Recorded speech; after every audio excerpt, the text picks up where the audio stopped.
Hey everybody, it is Cinnamon Cooney, your art Sherpa, and today I'm so excited to be bringing you this very mindful Zen painting. On the mic is my husband, John. Hi guys. We're going to be teaching this live step by step so you can create this for your own wall at home or a friend, just for anything you'd like to use this painting for. I am ready to get going. I teach acrylic. So that's what we're going to be painting in, because sometimes we get those questions after. What medium is this? This is acrylic. If you check the description below, you're going to find some really important and still free resources. The first resource is a traceable. This is a line drawing that you can use to transfer onto your canvas if drawing is not an art skill you possess yet. And then also a complete materials list. And that's just to let you know exactly what I used.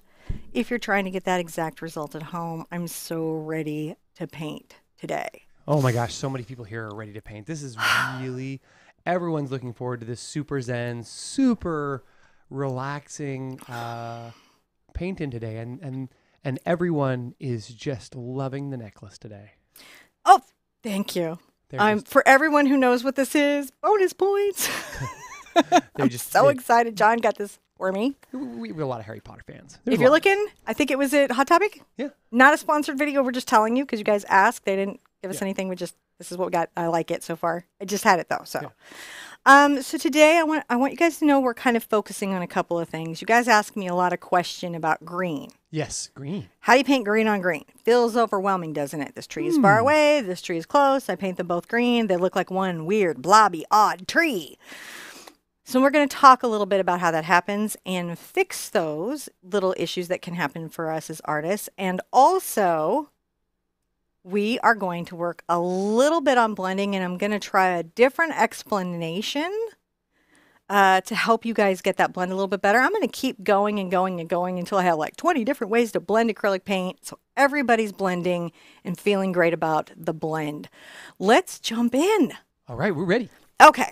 So on today's canvas, right, the first and more important thing is we have a wish. This is an 11 by 14 canvas board, right?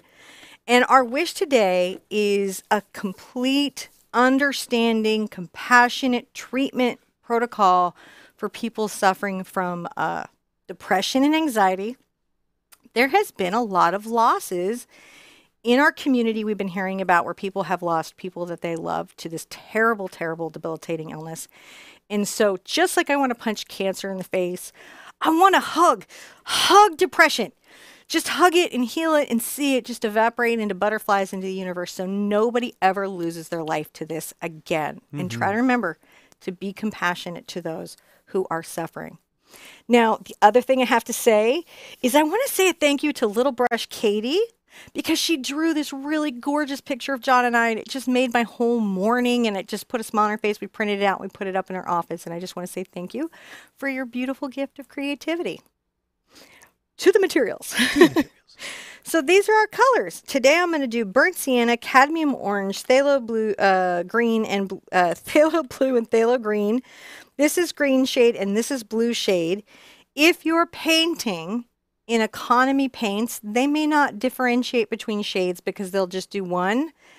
And for the most part, with the exception of I think Simply Acrylic that I've seen so far, they're all blue shade.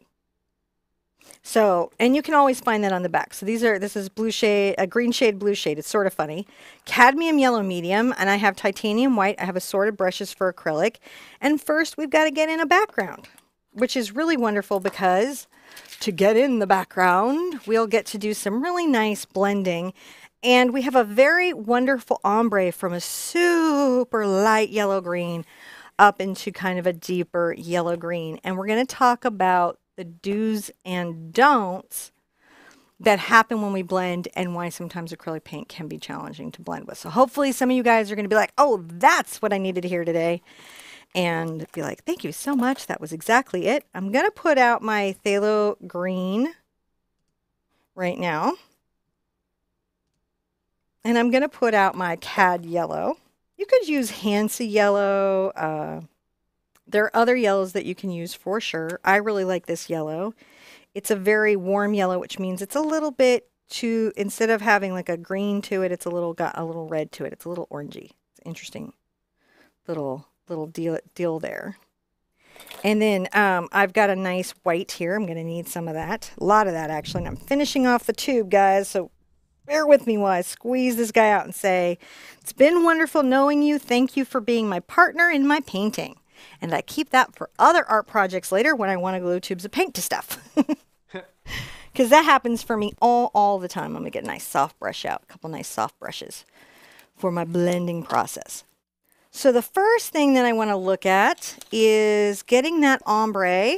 Oh, that's a nice big boy. From the bottom of the canvas to the top, right? And sometimes it's easier to darken a color than to lighten it, depending on where you're at in your journey. So this time I'm going to give the example of going from our lightest color and darkening as we go up instead of going from our darkest and lightening as we go up. Please excuse, I'm still in the middle of a big long dental journey, and now I have this weird hole in my teeth that's making it difficult for me to speak because I don't know why my tongue just falls in it. Just falls in that hole. I don't know how long it's going to take me to get over this. I'm feeling like I'm going to have to go see a speech therapist. I'm actually watching videos. Yeah, you distracted me. I was going to ask you a question. But now Okay. No, that's okay. He's like, wait, what? Speech therapy? Like, where? Oh, that was it. Hoots. Hoots. I'm saying, I haven't painted this before. I'm saying that this is going to be 2 hoot. But even if you're 1 hoot, hang in, because there's some info that's going to make your art journey a lot easier. Now I have a big wad brush.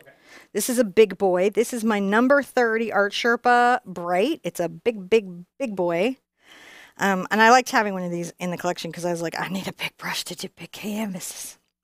And I've got it a little bit moist. What on earth did I do with all my palette knives? They're there. Like, I know I had palette knives.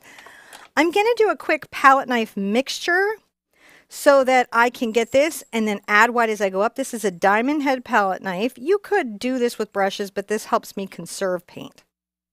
So I'm going to take a smidge of my green out, and I'm going to get my yellow, and I'm going to make some what I like to call master mixes. Now, it takes very little phthalo green, right? Sorry, I got my mic back on.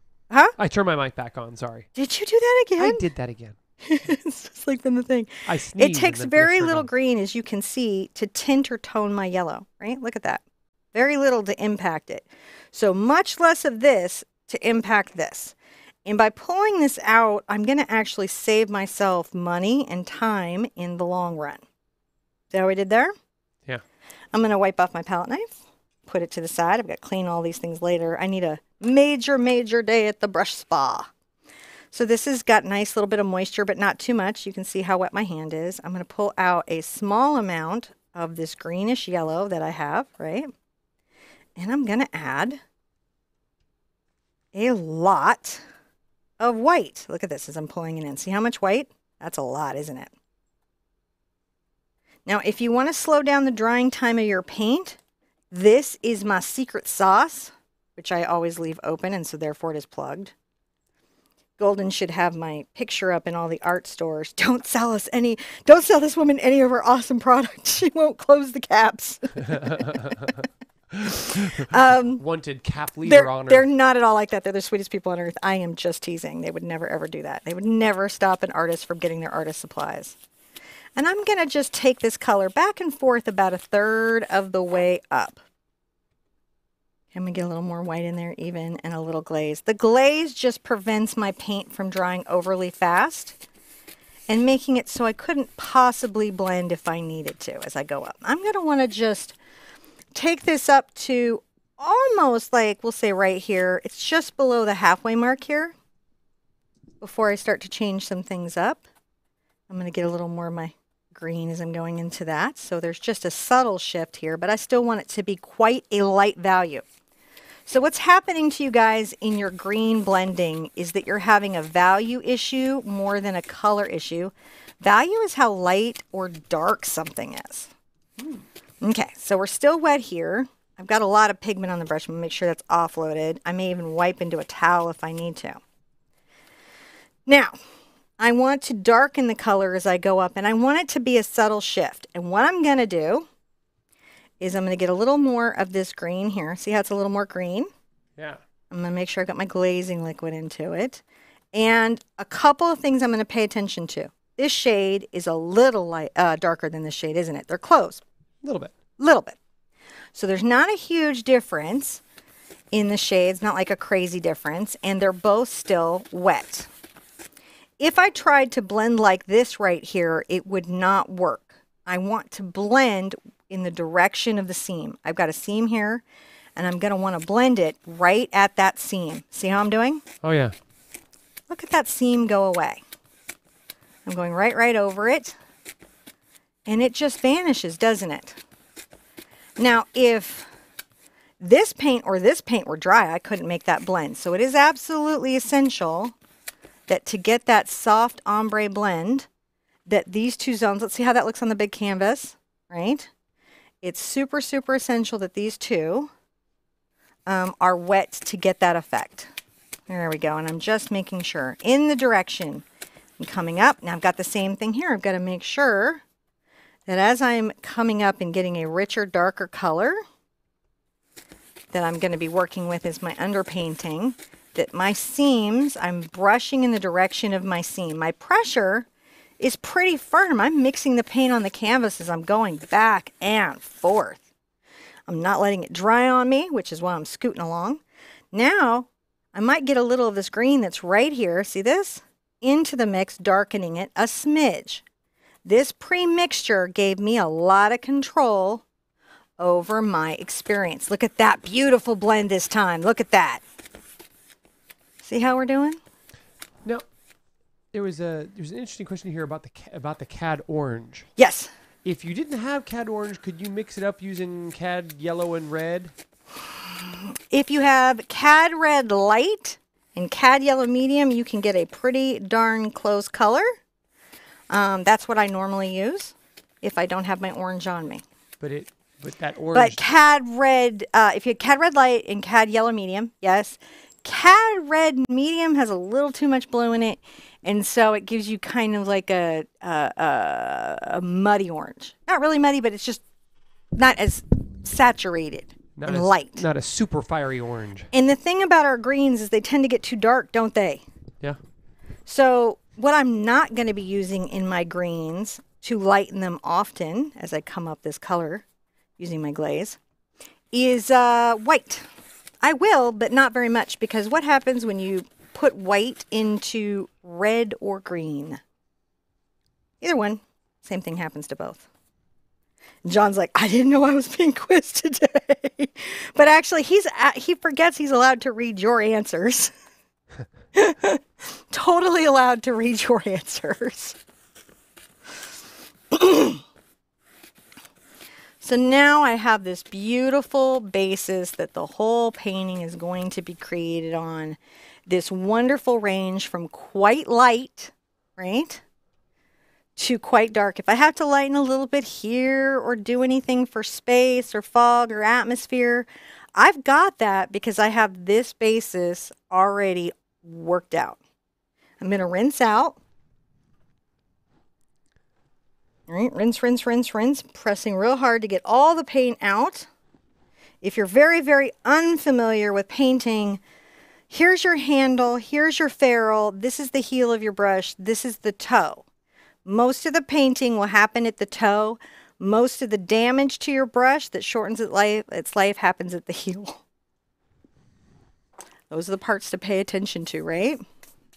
Now I'm going to evaluate and say, do I feel like this is light enough up here, and I feel like it could have a little area that's a little lighter up here, sort of coming in from the side because of its little fogginess. So I'm going to get just a smidge of my green yellow. See me mixing here? Yeah. I'm not going to back off. I'm not going to give up. I know what I need, and I'm going to hang in for it. There, I've got my brush dusted. I'm going to get a lot of my white on here because this is very light. And now I'm going to use my glaze. And the reason I'm going to use my glaze is if the paint underneath is dry, it's not going to blend. So the second way that I can blend in acrylic paint is something called glazing. And that means that my paint is somewhat transparent. So it's like putting a cellophane sheet over another color. If you guys have ever gotten to do that in school, you might remember getting to do that. Gosh, I hope they still do that. I have a friend who's working on a shrinky dink project, and I was so excited. I just love shrinky dinks in school. It's like, you need to make some DIY shrinky dinks. So you see how even though my paint is dry, I'm still able to get a nice blend there? Yeah. Glaze. Glazing it. Is the value light enough? Because it's really light in the corner. I'm going to keep lightening it. This is going to be a big deal for this to be very, very like the picture. So see how I'm lightening it up again, another shade, pulling it in. And my directionality is from right to left. And again, what is this brush? This brush is wide. And for acrylic painting, if I tried to do this with a watercolor mop, oh, I would feel like I can't paint. Though, I won't tell you who I just heard from a famous artist, a pretty well-known artist, successful commercial artist that I can't anyway. So it's just like, well, thank you. So good to know. Good to know. I guess I'll just change my whole life direction now. If you don't have the glaze, can you use water to some extent? Yes, you can. The issue with using too much water in your acrylic painting is that it can interfere with the binding of the paint and it doesn't stick. And sometimes when you put new layers on above, it will do this sort of like underbinding thing and make your experience a little frustrating. Here we go. I feel like we're there.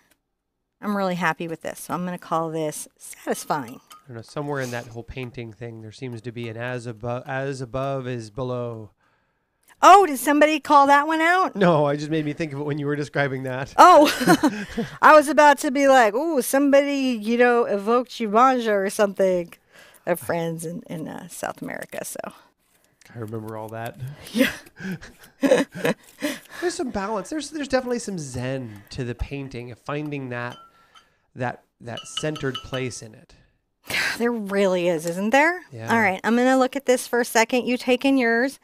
At this stage, as you're completing the blend, I want you to take a deep breath, let it out, and relax your shoulders and your neck. Make sure you're not getting tight. It could be crazy to do a mindful painting and turn into all tight and like a little ball of muscle anger. Don't be stressed out.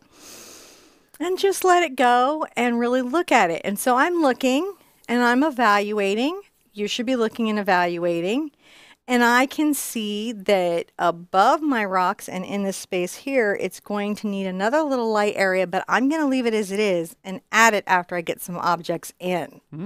Okay, so let's look at it and make a mental note. I need to lighten above the bamboo and I need to lighten a little area below. I also simplified the image. So if you look in the traceable, not every stone is there because there's a lot of stone. It was just too busy.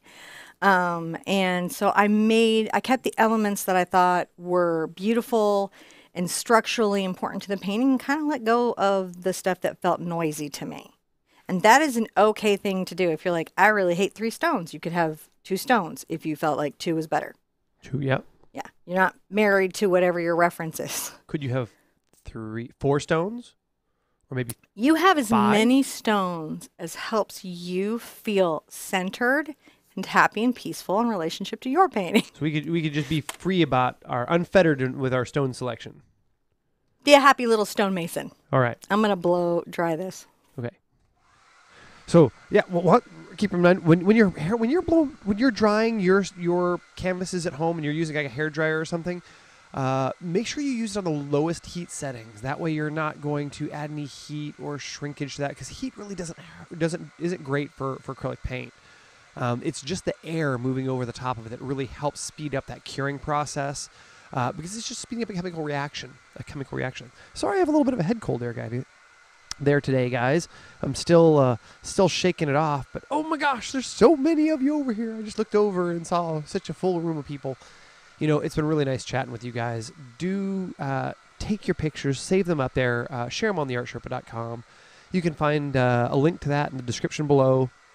Up there, you're going to find this reference photo. You're going to find traceables. You'll be able to download all those, as well as links to other projects that we've got going on and other interesting things that you can see us doing. Yes, Fallon was just saying how many wonderful people we have with us. It's pretty amazing. So thank you guys. I love having you guys with me. Hello to everybody. It's lovely to see you guys. And thanks for joining us. This is what makes our day wonderful, is being able to do this and share this time with you guys. So I look over there just to see what all she has going on. Oh yeah, she looks like she maybe about done. No, she's just gonna leave me here, isn't she?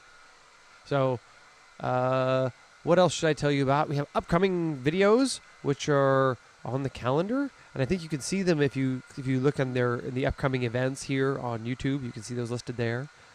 We have let's see. We have like all sorts of like new stuff coming from the studio. We've been updating the studio and sending out a bunch of updates for our patrons and trying to get those systems working. So for those of you guys who've been staying tuned in for the studio upgrades, those are coming. Like I said, we've already gotten most of the equipment in, and right now it's just been about reorganizing the home studio space such that we could build out all of the new stuff that we've got coming in. And sort of the first phase of all that is that right now we've got the studio space all completely cleared out, and we're now building in we're building out this studio space. So I won't leak too much of that information because we've got some neat surprises, but here pretty soon we should have some videos coming up and posting on that. That was a journey. That was a journey. So what that was is that because I have added a medium, not all mediums do this, each medium does a different thing in acrylic paint. Because I added a medium that allows me to glaze and slow down the drying time, it slowed down the drying time. Did exactly what my good money bought it for to do, which is make things dry slower. But sometimes that'll mean you'll spend a little extra time at the hairdryer and don't think you've lost your mind. And there is a weird stage with blending mediums where they get a little gummy. They're like molasses that you're just going through trying to... I don't know why I'm acting that out. Acrylic sticks to acrylic really good. Acrylic sticks to acrylic really good. That's its whole deal. And when it's half dry in that gummy, tacky state, it's like, oh yeah, I'm going to stick to everything that's also acrylic. So it's a chemistry thing. I have a cartoon that runs through my head that has like little weird animation sequences that go with all the weird stuff happening in my world. Sometimes it leaks out. We should like draw those out. No, we should never do that. So in the lower part of my canvas, I'm going to start drawing in the spaces of where I feel things are going to be. And so about here, I'm going to say, I've got my chalk here. This is just chalkboard chalk. I'm going to just make a nice little line across and say, this is my bamboo. This is pretty level, right? And then I'm going to come in the upper corner just slightly below, right? Just below, and make a nice diagonal line. This is for my beautiful bamboo fountain. Bamboo is an interest. Is it totally illegal in the United States yet, or is it just starting to get there in some places? Make sure I've got a nice, perfect little downward flow of that. All right, so now I don't make like the most extraordinary straight lines ever, but you know what does? Bamboo does. So I want to make sure that when I'm making this fountain, right, that I'm remembering that bamboo grows with some real direction and purpose.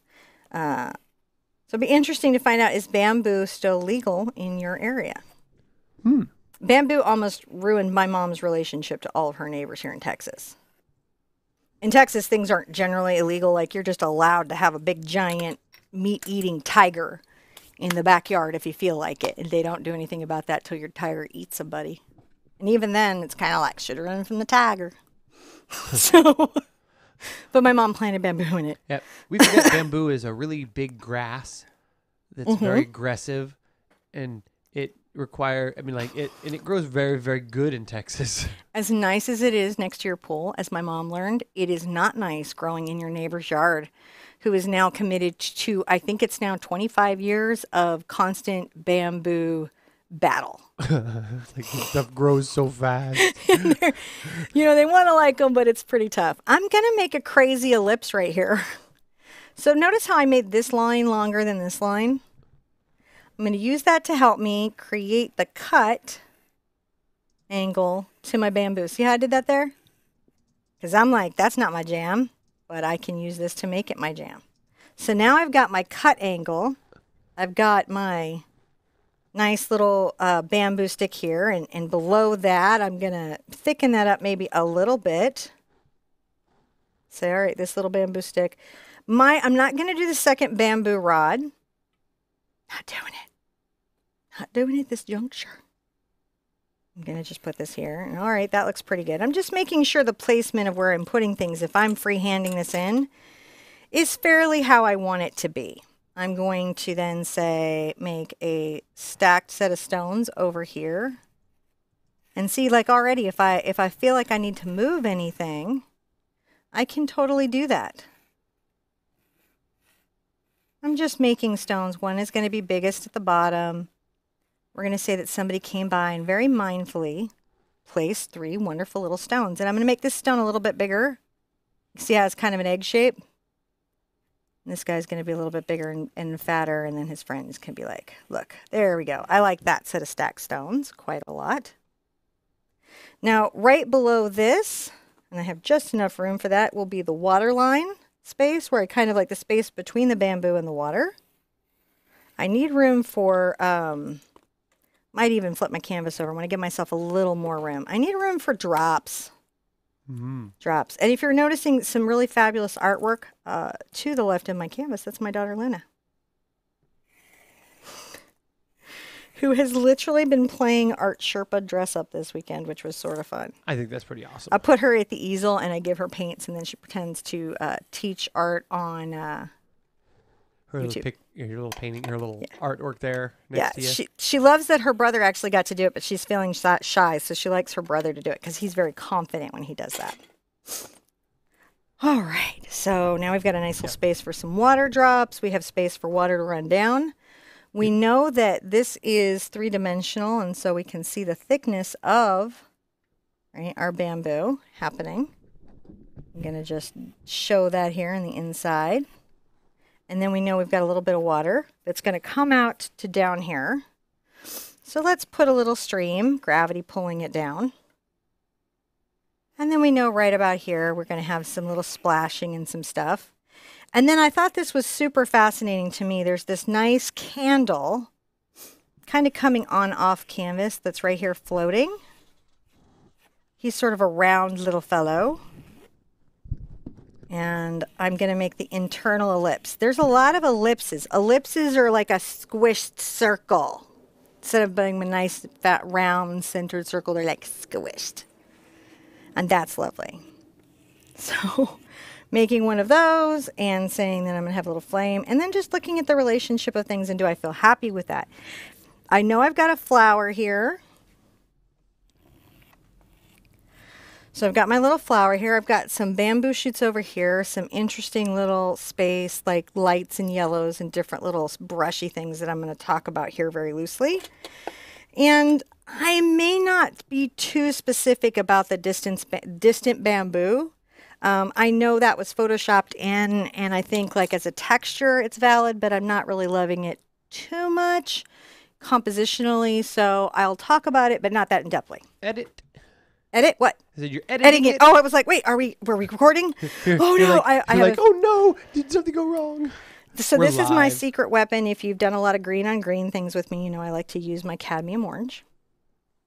Have to be careful not to alarm your co-host when you're live. You alarm me all the time. That's true. Like all the time. I can't help it. A very beleaguered little burnt sienna. You have a bunch of those. I just couldn't determine whether you wanted any one of the 3 newer tubes or the one that was slightly older. I don't need the blue. Oh, well, I don't know when I'm going to need it. So I'm going to put out a little bit. If it dries, it dries. If it doesn't, it doesn't. I don't need that much of it. It's pretty to look at. It's pretty to look at. Definitely need more green. Definitely, I have the white I need, I think. And some more yellow. And these are the colors that I'm going to play with. Think of these. Even though they're colors, think of them. See, you're scaring me. The camera wasn't sharp, so I'm just... Oh, thank you guys. Thank you, thank you. You can't wait to the new sharpness. I'm so ready for the new sharpness. All right, I adjusted that one a little bit. Building, building, building. Build, build, build, build, build. Construction. All right, so I have this out, and I'm going to start laying in those things that are the furthest back and pulling them as they come forward. So the furthest back is sort of the weird bokeh light effect of distant something twinkling in the background. So I'm going to find I'll use this. It's out. This number 8 Cambridge, just a mid-size brush, right? And I'm going to come into my yellow. I'll let a little green get into it. See how I'm doing with the tip of my brush here? Trying to control the amount of green because yellow is super overwhelmed by green. And do you have a family member that overwhelms you in your house? Yellow's like that. Yellow is just like that. But what if you overwhelm yourself? I believe from the feedback I've gotten, I'm the family member that's overwhelming. So my yellow is very transparent. No, really seriously, like that's the feedback I've gotten. That's funny. I accept this and embrace this and understand this about myself. I'm making this very transparent. Can you see how see-through it is? Yellow on a good day is very transparent. If you're painting like something like a student basics paint, chances are your yellow is pretty transparent already. But see how I'm making these very random brush strokes. This is supposed to be the distant, unfocused light coming in through leaves. And I really like this, so I actually decided to keep that in. I thought it was super pretty. And so you get to paint it. I really need today's painting day, so sort of buckle up. Not 4.5 hours buckle up. But, we're not going to just whoosh through. That's the one hoots, right? We're going to take a minute and be here. So I've got that. I'm going to look at that on my big screen. You can't even see it, but I can see it so much, so that's weird. I'm going to add a little white to the mix to lighten some of it up, like you do. Can you see it on the up-close cam, babe? Yeah, I think so. The variants, the tonalities. I'm going to just create some spots of even brighter highlights that are peeking through the foliage that's happening here. So if it's subtle on mine, expect it to be, I'm going to bring it around here. Like I'm going to do this brush stroke where I'm sweeping a little bit back and forth. And breathe. Right? So there's something happening there. The white's helping some of this show up for you guys, I hope. I didn't just add it for you guys. I think it's just, you have to be multitonal, man. Lilu Dallas multipass this thing.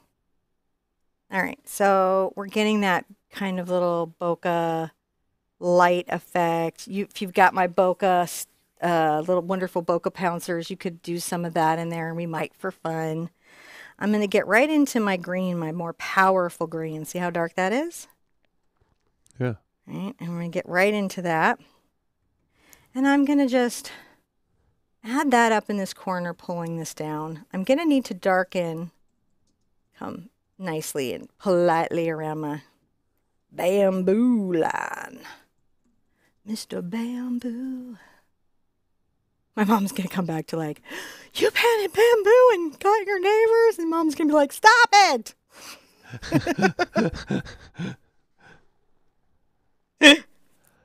And that would be fair. And I would say, I'm sorry, I love you. All right. So we're just doing that, right? Isn't that wonderful? I think it's pretty great. That's just wonderful. I'm going to bring a little of this down some other spaces so it feels, integrated and maybe part of our little, we've got some value thoughts here, like you do. See how soft I am with the brush? I'm all on the toe. That's why we bothered. Ferrule, heel. That's where all the damage of your brush is happening. If your brush used to be a point, now it's a tee. That's where it happened. I can tell you where the injury occurred. Working on trying to share with you how I fix those little brush boo-boos so you don't ever throw out a perfectly good brush again. I'll see like a brush that's so savable and someone's like, I guess I've got to let it go. And I'm like, no, never let them go. So I'm going to take a little of my burnt umber and some of my phthalo green here. And look how dark I'm making this. I am resisting using black until I get into the stones because I'm super resistant. Gotcha. And I'm going to darken this corner here. a good bit, like you do. Not all the way out. And look, I'm going to be very light and on the toe of my brush again, just dusting. Please, about every 10 minutes, back away from your canvas and take a look. I now have the system with John where he gives me the big screen so I could see it. I didn't used to have that. And I don't know why when I was first painting on YouTube, I just didn't stop and back up, but for some reason I didn't. And it was really hard to learn how to teach in this method, right? Because even when you teach a live class, it's just different. There's a lot more engagement between yourself and the painting. And so I would have what I call slippage, where I just couldn't see the painting the way I usually do. See how I'm making that very sort of random and soft? And I just grabbed some glaze. Look how I'm blending this out. Right? Look at that. Almost blushing it, aren't I? Like a blush. I think that there may be some takeaways from your early online painting learning experiences for people at home. Yeah. Because you limited yourself by your physical space. I did. I limited myself by my physical space and by a perceived set of constraints that didn't actually exist. Yeah. Because I don't know why I didn't think I know there's editing. And I have some paintings at some point I'll probably almost like, I did it before and here's what went wrong and I'm going to do it again better. But explain to you what happened to me in that process. Because, hey, this is a thing that happens for everybody, right? Now, bamboo has joints. And so that's going to be something when we put these background bamboo in. We're going to have to put those in. But I'm going to let that dry for a minute, like you do. And I'm going to maybe paint in the base of this bamboo here and some of my blocking. You'll hear me talk about this in paintings, the blocking of art. In other words, I am defining each area or zone of the painting with color and giving it a layer that I need to build on. And so sometimes if I know something's drying for a minute, I'll block for a little bit, look at everything, and then go back and fix things. No, I know that sometimes we accidentally say the wrong color there. Are you using burnt umber or burnt sienna? Oh, thank you. Besides having this new and amazing experience where my tongue just wants to live in this giant hole in my tooth. Also, sometimes I say things wrong, and this is burnt sienna. Okay. And John tries to catch it, or you guys catch me. No, Michelle caught it for me, and she was like, thank you, Michelle. I just added a little blue to darken this even more. So I've got my phthalo green, my burnt sienna. Look at me, all on the toe of my brush, being all precious. Sneak up on your little paint. I'm going to sneak up on you. Sneak, sneak, sneak, sneak, sneak. See, this is not sneaking. That is wasting your money. You see what I did there? Were you in the middle? If I go like this, even if I just touch it, what I've done is I've put pigment. I may or may not water painting, but I guess I'll give it a minute and drink some coffee. It's giving bad signal. Do you want to we could finish this up and upload it? Is it that bad? I think it may be. Hey, Spider, can you go microwave this for me? Let's just roll through and then we'll upload if this gets bad because it's saying the primary stream is bad right now. All right. You call it because I can't see what you see and I trust your judgment. If it's time to just finish this and record it and re-upload it, babe, let's do it. Okay. So I'm gonna give one more restart and if we can, we're gonna go. So hold on 2 seconds. And let's see if we can. From outer space? We're streaming again. Okay.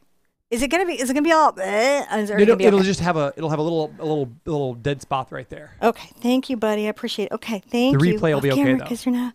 Okay, there we go. Okay, all right, there we go. So I'm gonna just paint this in. I've got my dark. Did they miss the color mix or was that on? I don't know. I don't know when it went out, so you're gonna have to tell me. I think the color mix was there. Okay, so I've made this slightly darker color. And now as I come here, if you think about it, there's this wonderful joint right here. Guys, see this little mark I'm making? It's nice if it's just a little bit flared out at the joint. And then I'm going to come back in because this is bamboo. Look at me go. I'm going to get my glazing medium. You can use water on this part for sure to thin your paint. So it's a weird thing because some artists will be like, you could never use water for acrylic paint, and that's a strong thing considering they all made it to thin with water. But yeah, there is a point where it starts to damage the integrity of your paint, and you got to be aware of that. While my brush is still dirty, I'm going to come in here and I'm going to get, I think, a little of my brown and maybe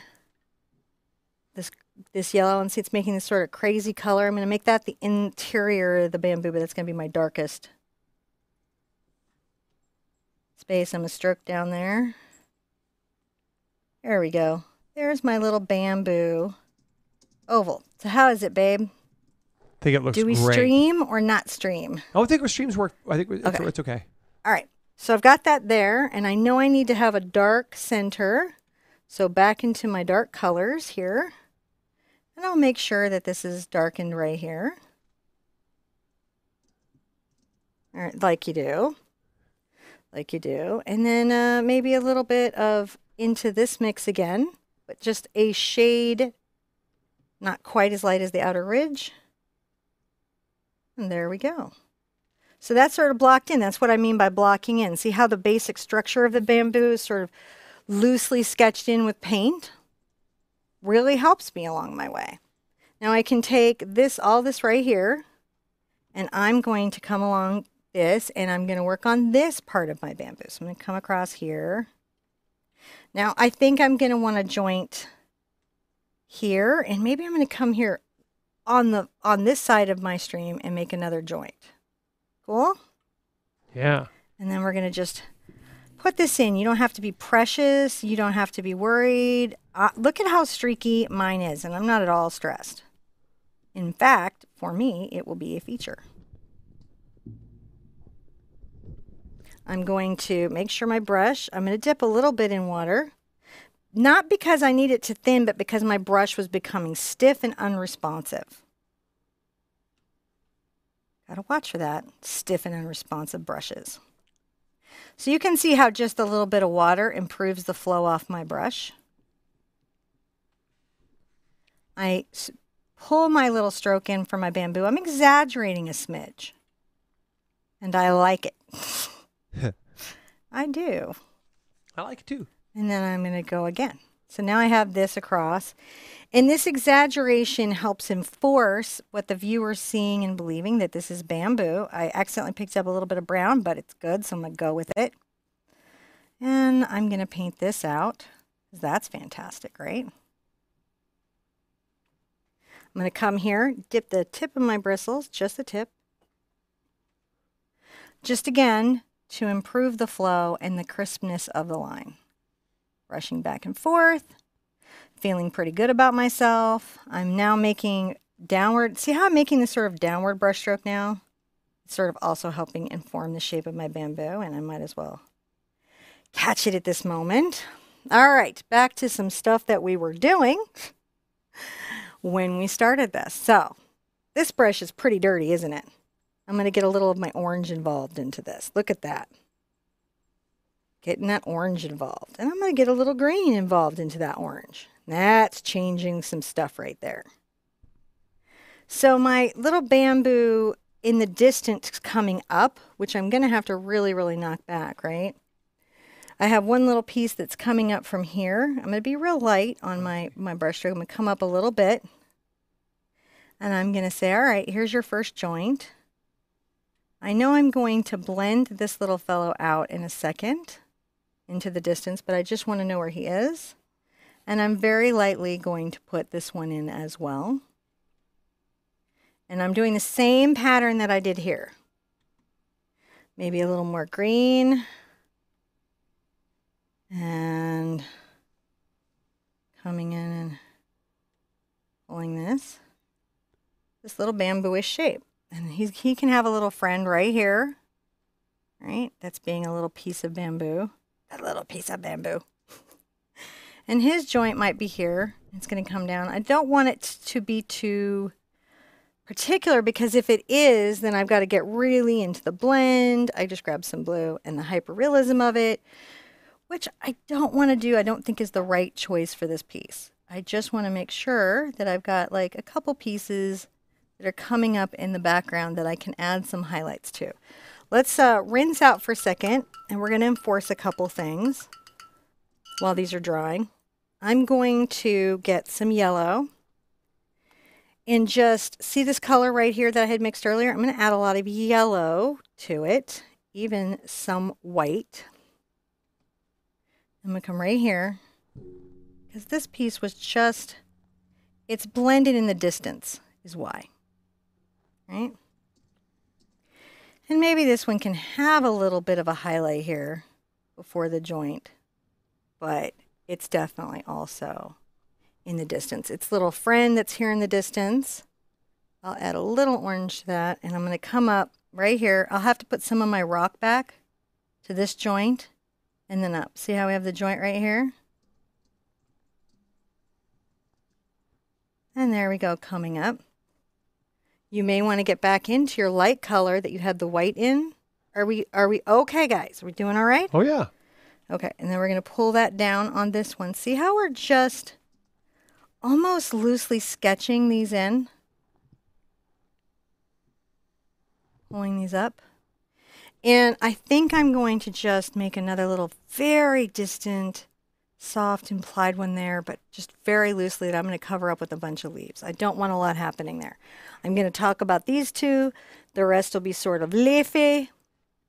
I'm going to rinse this off a bit. I don't feel like I need to change him out. I just needed to freshen up his aspect. I'm going to pull all the water out of him. I'm going to let this dry for a second and work some leaf thoughts that I might have up here. If you have my bokeh, right?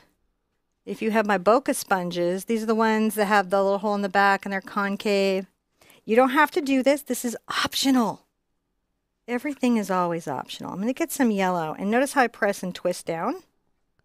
Press and twist down. See how that's going on there? It's really hard to get like a whole bunch of paint all over a sponge, but you don't need it because of the motion. That's about all you need. Now let's get a bunch of white on there. There we go. Pretty good. I don't want this to be wet. And I'm going to just lightly, I'm not pressing this one in very much. I want some light bokeh. Light bokeh. Light bokeh. See how I'm just barely? No heavy bokeh. No heavy bokeh, guys. This is like a touch and a twist. Touch and a twist with a, this is dry brush bokeh. Dry brush bokeh. Dry brush bokeh. Once you have that in, be sure that you rinse these out, right? You don't want this just having a rough time. And I'm going to go ahead and just make sure that I go right over real fast with my brush. I want some of this like blended in softly here. See how I'm doing? You could do this all brush. This is just a way to do this. Don't be panicked. I just want these to be light little bits. And notice that I just wiped off. So just a little bit, but those I'll leave because those are a little more structure. Come in and get a little, I know I'm being fussy today. I hope that's okay. That's totally okay. It's your show. All right, I'm going to add some little, I'm going to think about this maybe more yellow, these two. I want some variance in my little distant light sparkles that I'm. So I want to say, so bokeh is technically the blurriness that forms in the background when lenses are not. It's how things defocus in a photography lens. This isn't technically bokeh. It's a bokeh effect. But we call it a bokeh effect. It's a bokeh effect. Yeah, and I only reason why I sort of say that is everyone in chat was erupting like, wait a minute, what is bokeh? He didn't want to misinform you. And so we don't want to misuse the terms at all, but we're using a light bokeh or defocused effect. Yeah. Defocused effect. Not to try to totally like. I'm just making a few of these around, right? Yeah. They're really cool. I think that twirl and just make sure they feel round. And again, you know, you can always come back and use a sponge to reinforce it. I want it to be very blended. Look how I'm softening this edge.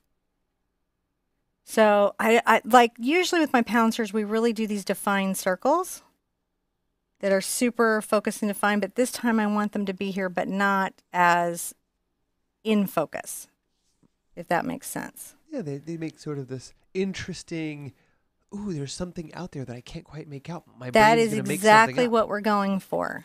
And I'm just softening it and thinking about it. And look at that. Just wipe, wipe, wipe. You'll see me wipe off a lot, and that's just to make sure that I'm in control, the brush is not in control. So when I have a nice little kind of like little sparkly distant effect, I'm going to put in some leaves. Now, my first leaves are very dark leaves. Some leaves. Leaves. Leaves. Leaves. So I'm going to use my green and a little of my burnt. A little glaze if I need to, right? And I'm going to make some grass-like strokes. Look at this. Very light. I'm on the toe of my brush. I'm coming from the corner and I'm just implying a little bit of that out there. Let's give ourselves a couple little bamboo leaves. These are sketchy. This isn't a big sharp edge, is it? I'm making some soft edge bamboo leaves that are here and there happening so that when I come put ones that are more hard edged in, these will inform that and help me feel really good about what I've got going on. I'm going to get right into my orange here, into my green. You can add even a little of your cad yellow to get there. Just lightening it. Let's get ourselves another like layer of a couple of leaves that are happening here. Not too much. Too much is going to get you. You don't want to get yourself. We're going to come back in a little bit with our cat's tongue, but we just want to put this softness in. Now, earlier, I just want to ask, make sure, you were dry pouncing. Look how fuzzy that is from a distance. So sometimes you guys are like, I really need to paint this perfect leaf. And I'm like, no, you need to paint some imperfect leaves so that the perfect ones shine. Now, earlier on, when you were using your pouncer, did you wet it before you loaded it? No. If you wet your pouncer, your pouncers are wet or they're in really fluid paints, they do this bubbling. So you dry pounced? Yeah, I'm working right now on my how to pounce video. Oh. How to pounce the pouncers. We'll talk to some Tiggers and get back to you soon. It's very Tiggerish. I really rinse this out, and I'm going to put this to the side, and I'm going to pick up one of my, I'm going to sip my wonderfully warmed coffee. And I will too. I have some wonderfully lukewarmed coffee. It's been sitting on my desk ever since we started the broadcast. I'm going to wet, this is a number 4 cat's tongue. It's a lot like a filbert, but when you see it in its shape, look, I'm going to shape it right here. See the shape there? I mean, like if I go like this, it's like this. Right. But when you shape the brush, you should be able to find a point at it. Okay? Yeah. Which would be different than, well, there's my other cat's tongue. This. See? Right. Yeah. So, but you could do it with both of these brushes. This is a filbert. This is my cat's tongue. Not a pointed oval, which is super weird and pointed and for craft painting. Yeah. All right. Okay. Now, I'm going to take my green over to my yellow. Got this here. I'm making a very, very light color. I might add some of my brown to it so it's not as bright as some of the other colors, because when colors are distant, they're not as bright, right? But I got to make it light enough. So that's what I'm looking for. And how it doesn't take a lot of green to mess with my yellow, does it? No. No. Sadly, Yellow no. seems to be very pollutable. I'm going to get a little orange into this mix. Oh. It corrupts pretty quick. Pretty quickly. Like white, too. It just like sucks up. I'm going to see how this feels for me. And I'm going to come up here and I'm going to Hold on. Scrolling down. Okay, there you go. I'm going to come here and I'm going to just really talk about that shape. I want this to be very light, so I'm just coming here. I want it to be somewhat blended and soft in the background. So what am I doing? I'm trying to soften this space. Look at that. There we go. She's blending back. Look, there we go. There we go. There we go. Where'd it go? There's a good color. I like it. I'm going to keep going with that. And I'm going to come right here. Do a similar thing. Yes, I'm going to have to paint some of my rocks back. You can see I'm kind of wiggling my brush back and forth, and I'm moving the paint lightly. I'm light on the toe. I'm not flagging the brush and pressing it in and breaking the heel. I'm just making sure that there's this sort of atmospheric effect where I see what I'm looking at, but it feels distant, right? Now I'm going to get into my green, and it's okay that it has a lot more brown into it. I'll get my glaze. I'm going to come up here. Add a little of that color below the joint. We're going to really work the joints. It's a lot of thought, I know, for some distant bamboo, but you guys are trying to get those atmospheric effects. I'm going to come over with this wonderful, yummy color right here to the top of this joint.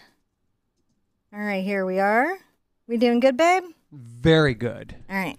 Now, See, we're starting to see that bamboo take form. Let's look at it. Ah, it's starting to get pushed back, isn't it? Yeah. Push that bamboo around. Take my green and my brown. Haven't rinsed. Might get some glaze.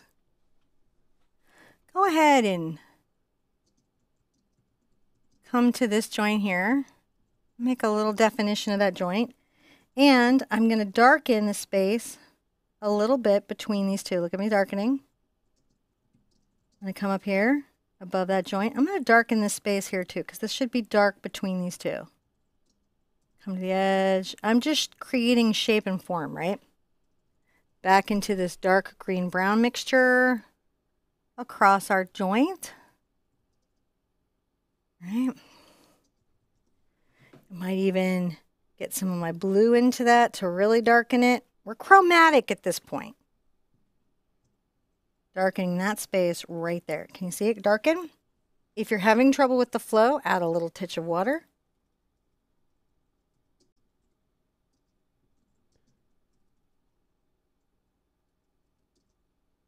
And I'm going to just make sure that this space right here where the rocks are is nice and has some nice kind of dark thought out little space. I'm wiggling around. And even right under here. I know I'm going to be coming back with leaves. I just want to make sure that these things are thought out. And now look at, see, blend, blend, blend, blend. Last weird little touch. I know it's a lot for a background effect. I'm going to load up my yellow. See how I'm doing? Yeah. And I'm going to come along and just highlight this little bit of my bamboo and his little friend. Just a little. Just a little. And then very lightly here, barely at all. So now we've got these highlights on our bamboo. And they're standing out and they're looking like they should. And I'm going to get some of my really light yellow greens. I mean, this is like barely any green into this yellow, isn't it? And I'm going to start putting some leaves. I'm going to use this brush. And I'm going to just press and pull. Right? So I'm just pulling this little leaf down. Oh, there he is. Just give yourself some leaves. And you're going to want to change, you don't want any of them to be bright, but you want to change maybe the value, how light or dark they are. Dip in water to improve the flow. I think a couple little light spots of these leaves right here would be of benefit. Because what's happening is there's light and shadow hitting your leaves. That's what you're actually talking about up here. If you need some glazing medium, get it. And as I come back here, I'm going to continue to paint some of these, but they're darker. They're going to layer, and their overall effect is absolutely going to be that there's these little leaves that are above, you know, this wonderful piece of bamboo. Maybe like there's a little sharp one. And that's why it was so good to have some of that soft and some of that sharp. This is how you create depth in a painting. What's sharp and what's fuzzy helps you determine what's in focus. Who's a little bit pleased? A little bit? A little bit pleased? It's pretty pleasing, isn't it? This is really, really nice. Everyone is enjoying how calm and sort of chill this is. It's so chill. It's so chill. And, you know, you don't have to worry about it because if you don't have a cat's tongue, you could use a filbert, a bright, a round. It's not it's a wonderful brush. It's not a magic brush. You're the magic. Yeah, but any old brush that just put paint on the canvas will do the trick. As long as you can get the stroke out, you're there. Good tools help. Good tools help. So my first mix here is I'm going to take a little blue into my black. This is just me. You know me if you've painted with me for a while. I'm always putting blue in my black. And I'm going to just paint in nicely my first stone. He's going to be a little more egg-shaped. The first of the sitting stones. The first of the well, I guess the whole point of this is that when you balance them on something, you're finding balance within yourself, right? Oh. I don't do enough yoga to be like really informed on it, but I Sometimes you may find painting a black can be really challenging. And it can be the paint you're using, so you may want to upgrade colors like your white and black to a better paint yeah. so that you're not fighting the coverage that they're giving you. I'm going to get a little more black on here. Now, Mars black is a very matte black, and carbon black is a very shiny, glossy black. Do I have that right? I think I have that right. Somebody will tell me if I don't. That's the wonderful thing about the internet. The information is all here. You know, I'm trying to make sure that my stones are round and feel like, you know, skipping stones, but I don't want to make them so perfect that they feel man-made. Right. All right, there we go. 1, 2, looking good. Looking super fantabulous.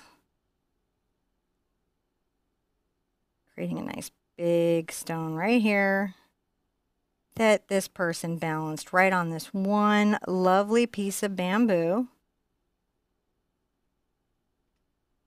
This is a lovely, lovely spa painting, isn't it? It really is. And we have some simple spa paintings, and there's some simple spa paintings out there, but I think this one just had to be done. It just said to me, this is the spa painting I want to do that I want to hang in my home. So it's a couple layers, but it has all the things I really like. It has the falling water, and it has the stacked stones and the candle and the plumeria. Is that right? It says plumeria, isn't it? If I'm wrong, it's that little pretty fragrant flower that they supposedly give you in Hawaii, but I've never been to Hawaii, so I couldn't be totally sure. I'm going to bring a little of this black up here to inside my bamboo to help me deepen that shadow. See that? Yeah. Not everywhere, but it's in a couple places. It's here and it's here. Let's look at that. I'm sorry. That's looking really good. Did I bang the mic? No, I keep backing away from the mic because I'm all sinusy, so I'm nervous to talk into the microphone today. Everyone's like, John, you're so quiet. I'm like, I'm being microphone shy. Are you being microphone shy? Yes. Oh, okay, sweetie. I'm sorry. I'm not meaning to be. Now, just right here, I might take a little of my white and a little bit of that green yellow that we have. Load up my brush. This is, again, that number 8 Cambridge. I'll put all the brushes that I ended up using in an updated description at the end. Okay, guys? And I'm going to just make sure that this is just a little bit. I'm going to come here very precious and fog this up just a little bit. All right. Now, I want to fog everything up here if I'm going to fog it, because when I put the water stream over it, would not be the ideal time to do it. They said yes to plumeria. Okay, cool. I felt so, but, you know, couldn't Google it. Has no Google when you're laughing. How did I live before Google? I don't know. I don't, you know, I was just, man. It's, all right, see this little brush stroke that I'm doing where I'm scumbling back and forth, and this brush is, it's not, okay, so like my brushes, look at how neat and tidy that is. Oh.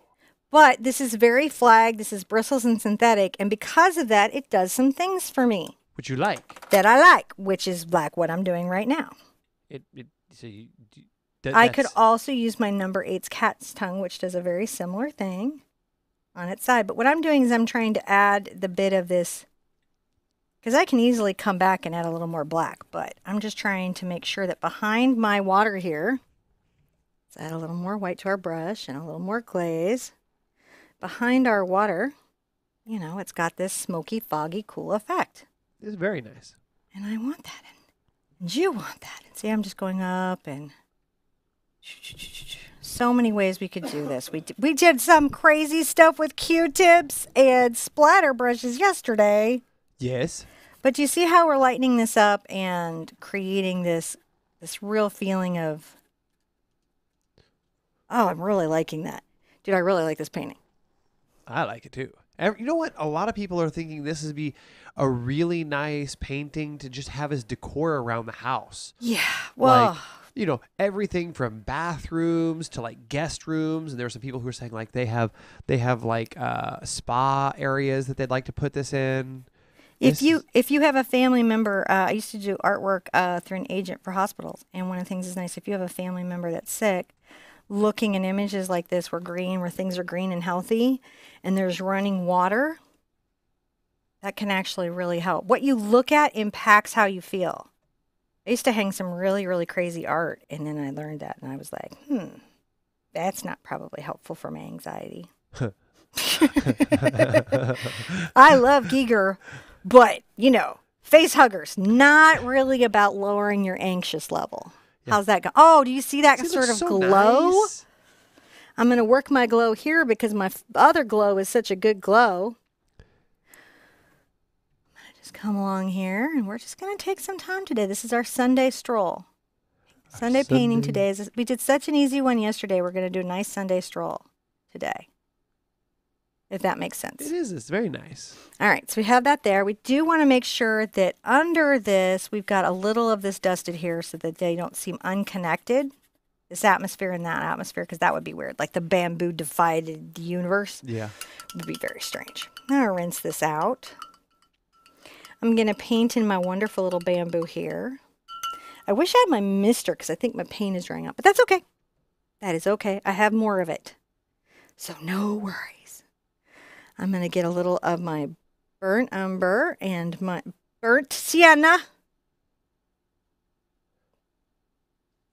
Come back and make sure that my shadow color, now I'm going to stroke in the direction of the shape of the bamboo, this sort of curved one. Yeah. See what I'm doing? Yeah. I am now, so many ways that I as an artist can talk about the shape, form, and value of things. Whether it's abstractly, that was a fun painting, the abstract painting this week. Whether it's abstractly or objectively, like today. Today is an objective painting. I was asked, what's an objective painting? It's a painting that looks like what it is. You can tell what the object is. Yeah, it's interesting, but it's hard to know. Like, a lot of times people will say, oh, it's surrealism when it's magic realism. Magical realism. So, I mean, these terms are just sort of like a dialogue, a way to sort of explain the unexplainable, which is art, and art is not explainable. So that's a nice deep value. That's what I'm looking for, right? Yep. Now I'm going to get into my green. I haven't rinsed. I might grab some orange to lighten this up. What a strange color to use to lighten it up, but it will. And I'm going to come here and start to pull this down because I'm starting to talk about there's a lighter value where the light is. I'm pulling that in. I'm going to get my burnt sienna more strongly on my brush, and I'm going to really come here on this joint. Stroke, stroke, stroke, stroke, stroke. Finding how this is thicker and, like it is. But we'll be shading it out as we go. I'm going to rinse out. All right. And I will probably start getting into, I've done that sort of preliminary work, start getting into my little number 4 cat's tongue. I'm going to rinse this out. I have one more clean water. The wonderful thing about this particular painting, I'm letting this get right into this mix I had here because I don't need it to be perfect and precious right there. I'm going to get a little of my yellow into that to lighten the value. I don't know what I was saying. John, can you help me? I lost my train of thought. Do you guys ever lose your train of thought? Yes, all the time, because what happens is that I'm sitting here and I'm reading chat. And, just being a good host, and I'm agreeing with you on whatever it is that you whatever I'm saying, like a husband does. As a husband does, because I'm over here and I'm reading chat, making sure that everybody's out here. Blue and brown. We're talking about birthdays, and there's a bunch of little brush Sophia's out here having a good time. Hi, little brush Sophia. And so I was busy reading what was going on over here in chat to actually be able to fully track what you were saying too. So I'm sorry. Oh, it's okay. So we all got a little lost for a second. I'm just doing cleaner, harder brush strokes here, right? Defining the shapes of things more. Okay, so I'm going to come back into this space and I'm going to just, I'm going to define the shapes of things more. This lets me know that I want to do a value difference, maybe somewhere in here with some leaves or something. So I'm just paying attention to that. Because I've got to create the sense of highlights and the direction of the grass and how it grows. Oh, there we go. That's lovely. Oh, that is there. Yeah, just get right into that, right? I always look for those yummy little moments. And I'm going to pull this right into that. And you just kind of, it's very mixed you're letting it mix on the canvas there. I am. And what I'm looking for, here's how we get lost in greens on greens on greens on greens. It's like you go green blind. I can't see any of it anymore. I can't see any more green It's just shade. all green. It's just all Kermit the Frog. There could be like a total spoof of a painting that was like, it's not easy being green. But more than the colors I'm mixing, right? We've got to be paying attention to how light and how dark it is. If ever you're super, super lost, sometimes just printing it out in black and white for a second and taking a short minute to evaluate what you're seeing can be super helpful.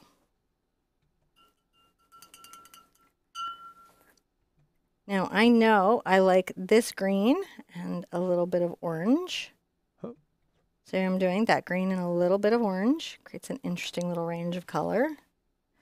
And right here, I'm going to see, right in front of this joint is an interesting little space. It's going to lighten up a bunch, and I'm going to pull like a little highlight here. And then I have another highlight on top of that highlight. I'm going to make sure that right under here, there's a little bit of this. Grab just a smidge of your burnt sienna and even a little yellow. And make sure that right here, you get that joint a little highlight. I'm going to get a little more of the yellow on there. I'm pulling this forward in front of the joint. But see, this little brush is letting me get my detail. It's letting me get my detail on. And I'm going to get a little more. So now I'm green and yellow, right? It's quite light. I'm going to make sure right here, I have a little highlight there. And following along right here, I have another little one right there. Oh, I had a little too much brown. Rinse out. That's going to happen sometimes. I'm going to, whoa, my whole table's like all thwarted by it. I'm going to come right here and I'm going to just put that back. All right, so now that's what I'm doing. I'm just talking about there's green, there's these highlights. I'm going to get right into my green colors right here. And I'm going to make sure that there's some leaves that come forward. Look at that, over my bamboo. And now it's starting to come out from the ground behind it. I'm going to just keep finding the space where the values change. So I used a little yellow and a little white, and I can come right here. And look at this. Implying that there's a little light just peeking out here. I can help pop this little spot just a little bit. Okay, let's see how that's looking. So you're just like, how can I reveal what I see? So let's get a little of our yellow on here. It's got a bit of green, but let's get some of our burnt. It's quite light, right? Because around where the bamboo's cut, it is quite light, isn't it? Let's get, is this white? Okay, let's get a little white on there. And let's make sure that there's a lovely highlight. I'm just kind of dry brushing around. Look at that, isn't that nice? Just enjoying it. And then maybe higher highlight right there. I would say where I have a problem is that this brown is just too bright. So I'm going to come back and darken that a little bit so that this joint has, there we go. There we go. Look at that. It was just that that highlight went too far down the joint and it wasn't letting the joint take its shape. Gotcha. And you want to let the joint take its shape, right? We want to let the joint, I don't know. That's my opinion. The joint needs to take its shape. Don't hold the joint back from its purpose in life. Just, all right, there we go. Just making sure that we can see the structure that we would see on that. Now I'm going to have some water come down. I've got all this water down here. You can come in and even pull some bright, bright, bright leaves. Oh, just green and yellow. Look at that. Just like grass is, right? You can put a couple of those. Maybe right here. Look at those. Now we've pushed by both value and placement. We pushed that green stick. volume placement. They are our friend. They are so our friend. Okay, so we've got this little fellow here to talk about the water underneath and a little candle. While I'm here, I'm going to take a little minute and I'm going to get a little of my cadmium orange and a little bit of my cad yellow. I'm going to mix them together. And this is going to be the basis of my lovely little candle that's floating off to the side. It just needs to have some color happening on it so we can start thinking about how we're going to paint it. Like you do. So there's a little round, and then it's got, think of it like a little tire or floaty. When I grew up in California, my mom and dad put 2 ponds into our property. We were in San Diego, and they bought it when land was very cheap. And so they dug 2 ponds so they could catch the runoff from Escondido Creek during the flood season. And then their idea was, despite the fact that water in California is very expensive, they were going to get all this flood water and then have ponds, and then we could, I don't know, have it if we ever needed it for the horses. So we had to dig these ponds and make rock walls, and it was a very long, involved process. And then my mom decided the island needed to be sculpted, and then it needed to have tunnels and little houses for the ducks. And you know how projects get a lot of feature creep. Yeah. My mom is where my feature creep comes from. It's definitely not my dad, who kept saying, kiss, kiss, kiss, kiss, kiss, Murphy's Law, kiss, kiss. At the end of all of that, we were quite happy to be done. And we had a party where we floated candles. We had to talk to the fire department, of course, because the fire department's like, California, be on fire. In California, you really have to be very careful about everything. You do.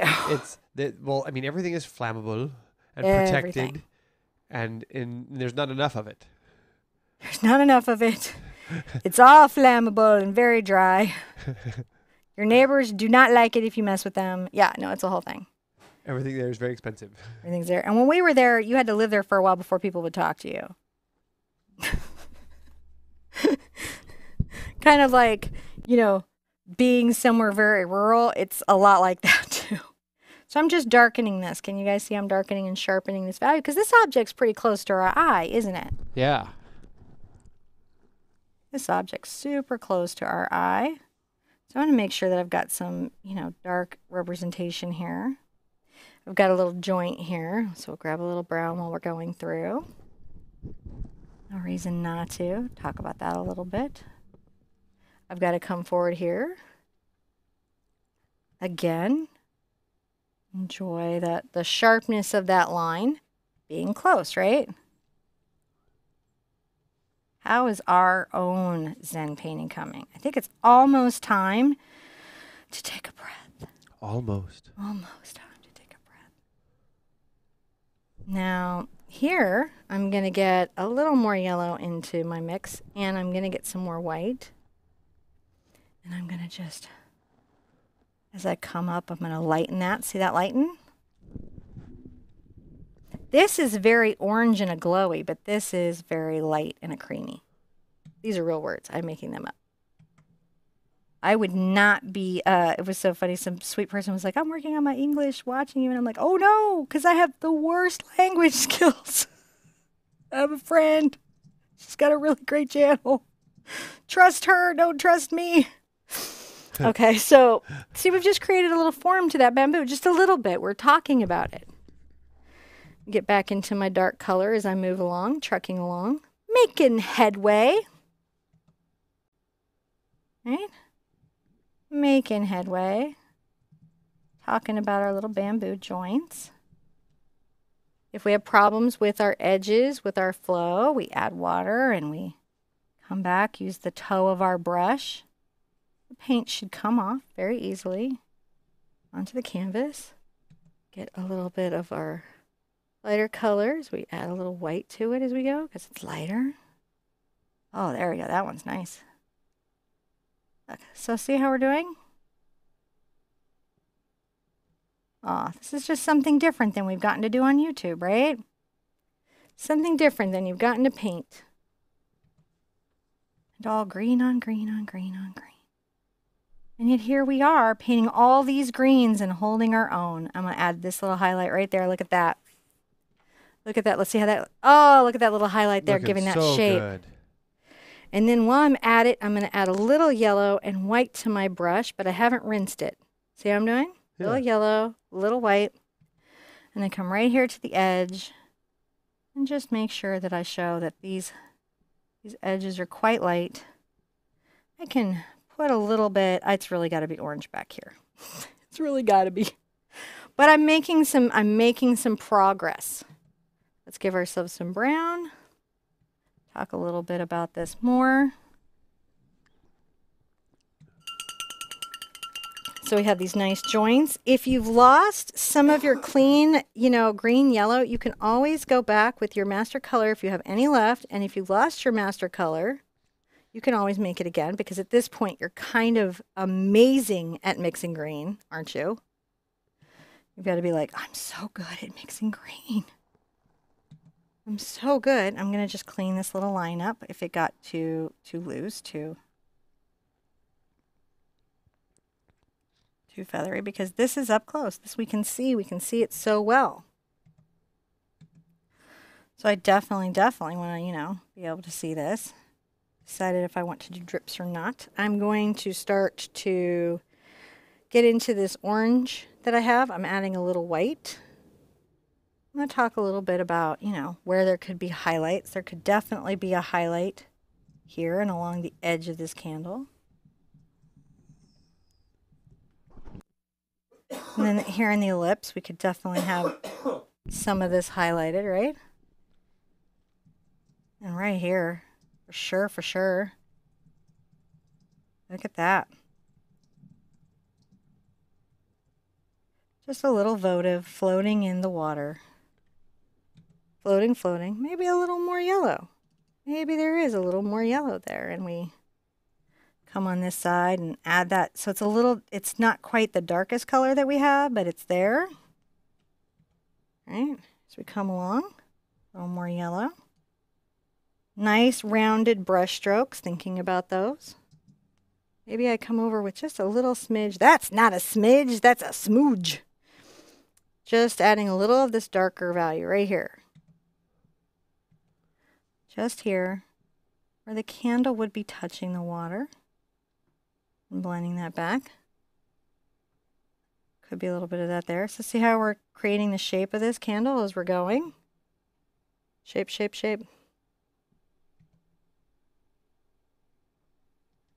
And then, of course, where it's going to touch the water, it's going to probably have its darkest value. But we have one more highlight level. Your second level highlight, you must study and practice to become first level highlight. That's kind of a new age joke. I grew up in California where they had crystals for sale in the gas stations. Huh. So I'm making sure that I'm adding a little highlight there, and I'm going to talk about one right here. Right? Brush one in. Let's make sure that we've got a nice one right here.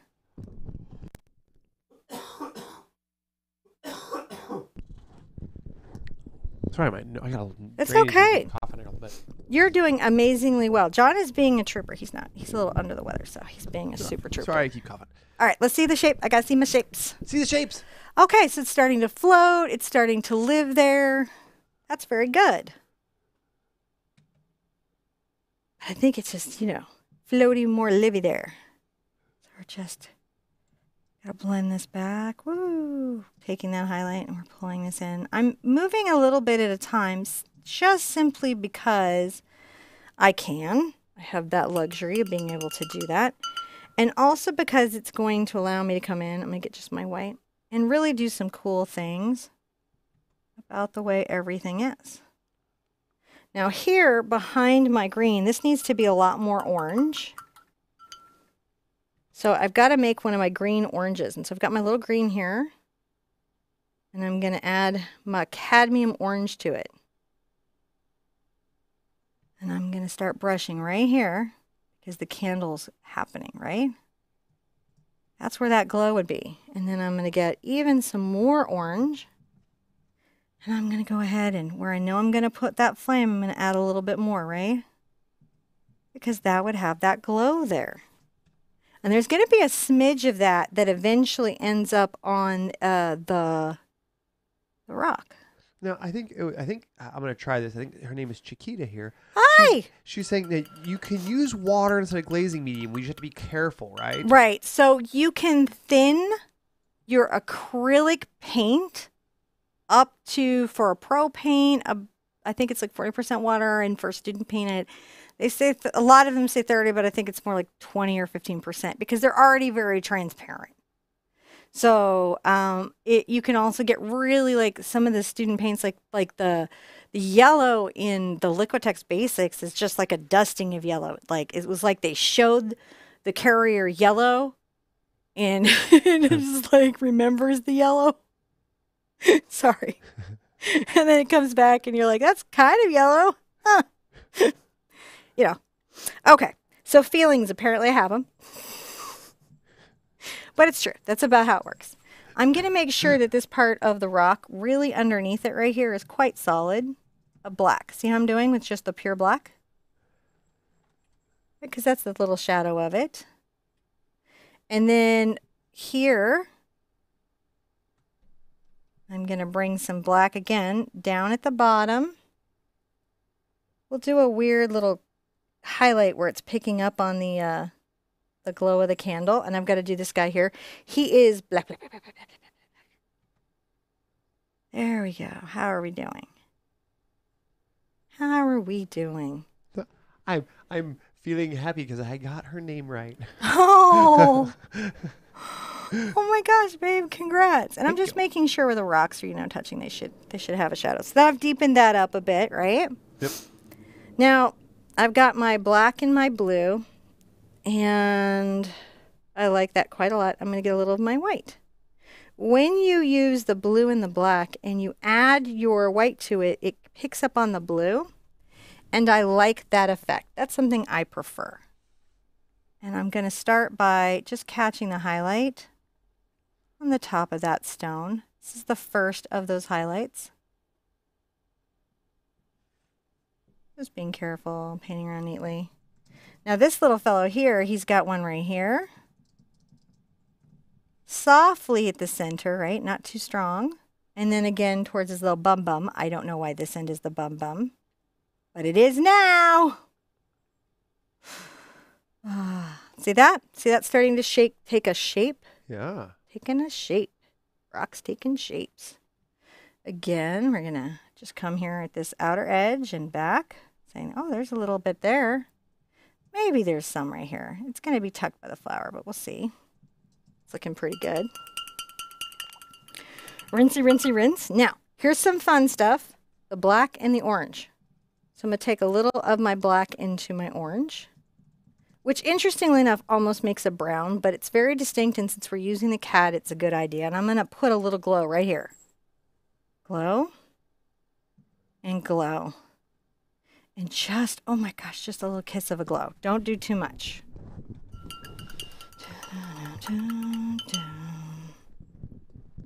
And now I'm going to take a little of my black-blue mixture over into my white and get quite a light color. And at the top of this rock, I'm going to add some of that. I'm going to add a little peak right here. Maybe a little peak right here. Oh, definitely need a little peak right there. Just a peaky peak right here. Not too much. How are we doing? Let me look at my rocks. I like the rocks. I'm just like, man, it's so cool, right? It's so cool. So cool. Now, take a little of your CAD yellow and orange together. More to the yellow than the orange. We're going to exaggerate this a little bit, but basically right here we're going to go pink, pink, pink. Worth it. Totally worth it. Yeah. Totally, totally worth it. Going to take a little of the brown and the orange together. And I'm going to come right in the middle of my little candle. And I'm going to make a little wick. See me my little wick? A little bit? That's a little bit of a wick. It's a little bit of a wick. It's a little wick. It's a little wick. I could change brushes. I'm just being lazy, I guess. I'm going to add a little highlight of orange to my wick. Now,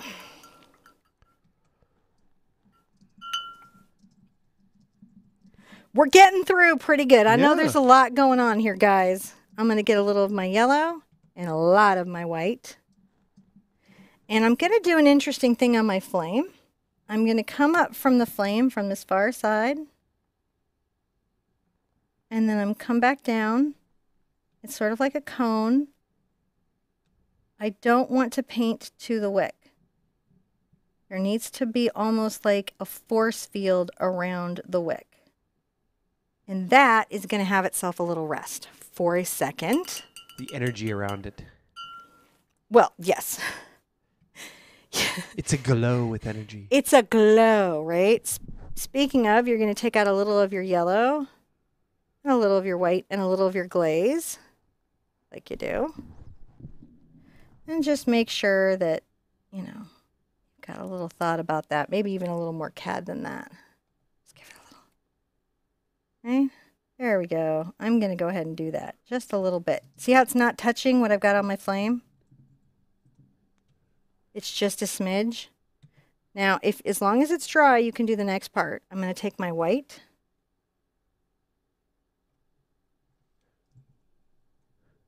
There we go. Let's see how that's looking. Looking pretty good. That's how you paint stuff that you see through. Yep.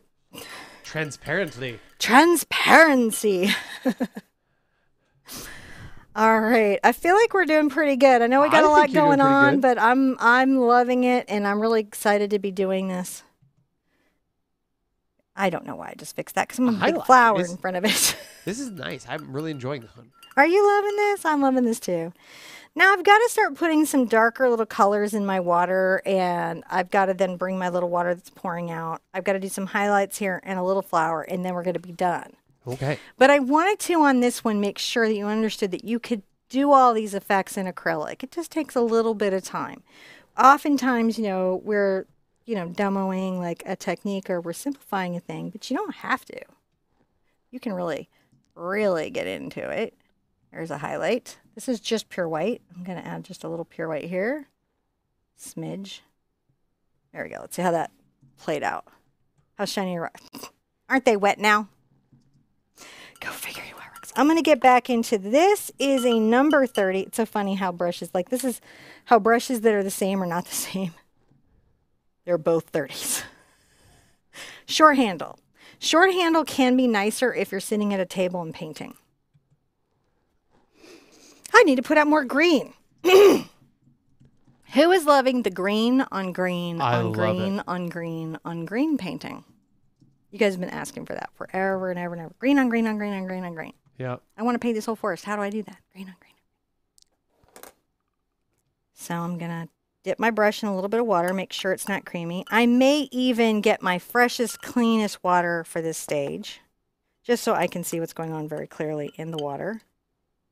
And I'm going to start adding my little reflections and some of the stuff that I have going on in my water. Let's get some glaze. So under the bamboo, I'm going to just pull that. I'm going to just make these little sort of level, tentative little strokes. You can kind of come back in like this. I'm going to be talking about the way that this reflects. And you can kind of see it's a bit of a calligraphy. All right, I'm going to get a little yellow and I'm going to just... I want to be careful through here because I know I'm going to have a splash right here. So I've got to make sure to talk about things as if the water is being disturbed in. So can you see how I'm wiggling back and forth and pulling in? Oh, yeah. Practice this on a piece of paper like this. Success tip. Oh, I don't want to go over my dog's eye. This was a lesson if you like pastels. I just want to show you, and this will really pop it. So look at the load of this brush. Everything is predominantly up here towards the front edge, right? There's a little glazing medium. There's dark green. There's a little yellow, right? Hold on a second. Hold on. Really quick in there. I want to make sure I'm getting You really, I'm going to just really make sure I got some stuff. It's black on black is hard to focus on, so I want to make sure I'm getting it. All right. Here we go. Are we good? Yeah. See how that's not very mixed, right? Yeah. All right. So as I'm going and as I pull, if I wiggle, look what happens. Can you guys see how this stroke works? So I'm keeping my brush. This is, again, calligraphers do this all the time, where the line gets thick depending on how the brush is pulled, right? Or the pen. So this is the effect that I'm using to get that. I don't know if that helps you at home, but sometimes seeing things in a very clear space, and look, that already looks like water on that weird paper, doesn't it? So sometimes seeing these things in a clear, clean space can really help clarify what is she doing. So like part of this is that I've got, you know, my green. I make sure that I've got some yellow. It's okay if you grab even like a smidge of orange. See, I've got the colors that are happening in my canvas, right? Now it can be dark around the candle, but in front of the candle, we really, really have to preserve it for the yellow. Ooh, this is interesting. Okay. Just trying to make sure that this is... Priya was asking, is it considered high hat since it's green on green? You had mentioned this earlier, and she wasn't sure if this applies here. I feel like we've got a full range of value here, and these stones are very dark. And you would want to do it, so if you imagine there's a grayscale from 1 to 10, you'd want to make 5 the middle gray. That's your black, right? Gotcha. So in a high hat painting, generally what you'll do is you'll use a color that's cool, often to sometimes even indicate if a value is very deep and dark. So it's a kind of a whole different game. For me, if you look at the whole of my paintings and you're trying to dialogue about it, because I tend to run very dark, you could say for me it is that. You'd be like, given the normal craziness she gives us is pretty much that. I'm gonna just, this is a less is more kind of circumstance here for me as I really try to keep this going. Got to make sure that I've got yellow in front of this, and I just want to make sure I pull this nicely out. I've got a bunch of white that's going to come over this, and I will refine this reflection, but this gives me something to start with and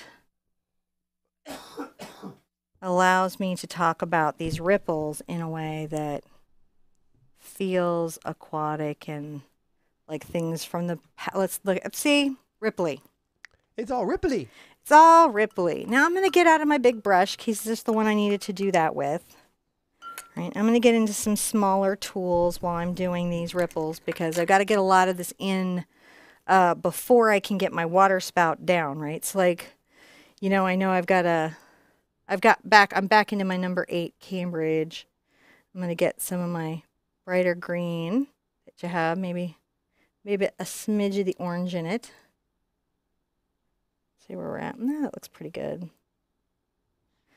And I'm going to make sure that back here under this bamboo, there's a bit of this. And I will blend this into the water that's running in from behind. It's coming in from this distant smoke that's behind. So you might not necessarily see what's past the current reflection ripples that we've got going on, right? Get a little... And we're trying to reflect all the colors of the bamboo. Who's thinking about the Pocahontas Disney song right now? But we're trying to reflect that. Huh? It's all the colors of the green. Yes, we are. We're trying to, talk about that. Now I'm being very precious with the brush here, and I'm going to be working, a lot. Like I'm going to get some deep values. Like I want to make sure that I've got some deep greens hopped in here, like you do. I might even grab a little of this dark color. I know I'm going to need to have some of that behind the water.